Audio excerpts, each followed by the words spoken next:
کیا ہے وقف؟ انسانوں میں ایک دوسرے کی خدمت کا مزاج شریف انسانوں میں ہمیشہ سے رہا ہے۔ مختلف قوموں نے سماج کی سیوا اور خدمت خلق کے مختلف طریقے اپنائے ہیں۔ یہ شریف انسان کی فطرت میں ہوتا ہے، اور اس کے لیے عام طور پر جو طریقہ رہا ہے وہ یہ کہ آپ کے پاس جو سرمایہ ہے، جو پیسے ہیں، جو مال ہے، جو زمین ہے، جو جائیداد ہے، جو باغ ہے، جو مکان ہے، وہ آپ کسی کو دے دیں، کسی کو اس کا مالک بنا دیں، کسی غریب کو دے دیں، ہدیہ کر دیں، صدقہ کر دیں، اپنا باغ آپ کسی بیوہ کو ہبہ کر دیں، اپنا کھیت، اپنی زمین، اپنی جائیداد، زیورات یا آپ کی اپنی آمدنی، اس میں سے کچھ حصہ وہ آپ کسی کو دے دیں کہ بھائی یہ آپ کے کام آئے۔ اس میں یہ ہوتا ہے، یہ میں فائدے بھی بہت ہیں کہ اس آدمی کی ضرورت پوری ہو جاتی ہے، لیکن پھر وہ چیز جو ہے وہ اس کی ملکیت ہو جاتی ہے، اور پھر اس کی اولادوں میں اس کی وراثت چلتی ہے، تو اس کا نفع ایک محدود دائرے میں ضرور پہنچتا ہے، اور یہ بھی بہت بڑی نیکی ہے۔ انما الصدقات للفقراء والمساکین۔ اسلام نے ایک بالکل نیا طریقہ دیا ہے انسانیت کو مخلوق کی خدمت کا، وہ یہ ہے کہ آپ کسی چیز کے مالک ہیں، مالک حقیقی تو اللہ ہی ہیں۔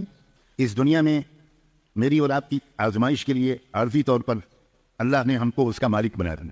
اب آپ یہ نیت کریں کہ یہ میرا مکان ہے، یہ میری بلڈنگ ہے، یہ میرا باغ ہے، یہ میری زمین ہے، میں اپنی عارضی ملکیت واپس لے کر اللہ کی ملکیت میں اس کو واپس کرتا ہوں۔ یہ اب یہ اللہ کی براہ راست ملکیت میں ہے، جو ایک تھوڑی سی ملکیت قانونی عارضی میرے پاس تھی، میں نے اپنے آپ کو اس سے وڈرا کر لیا۔ اب یہ اللہ کی ملکیت ہے، اور اللہ کی ملکیت ہے، اللہ تو اس باغ کے پھل نہیں کھائے گا، اللہ کو تو اس باغ کی آمدنی کی ضرورت نہیں ہے۔ تو اس کا مطلب یہ ہوا کہ اب آپ یہ نیت کریں گے کہ یہ باغ، یہ جائیداد، یہ پراپرٹی، یہ مکان، یہ اللہ کے بندوں کے کام آئے گا، اللہ کی بندیوں کے کام آئے گا۔ اسپیسیفکلی بھی آپ نیت کر سکتے ہیں اس شہر کے لوگوں کے کام آئے گا، بس پھر اس شہر کے لوگ ہی اس سے فائدہ اٹھائیں۔ آپ متعین طور پر نیت کر سکتے ہیں کہ بیواؤں کے کام آئے گا، اس علاقے کی بیواؤں کے کام آئے گا، صرف بیواؤں کے کام آئے گا۔ یتیم بچوں کی پرورش اور تعلیم کے لیے آپ نے یہ جائیداد وقف کی ہے، تو پھر آپ کی نیت کے مطابق اس علاقے کے یتیم بچوں ہی کے کام وہ جائیداد قیامت تک جب تک وہ رہے گی، اس کی پیداوار اور آمدنی یتیم بچوں کے کام آئے گی۔ آپ اس کا ایک پیسہ بھی استعمال نہیں کر سکتے۔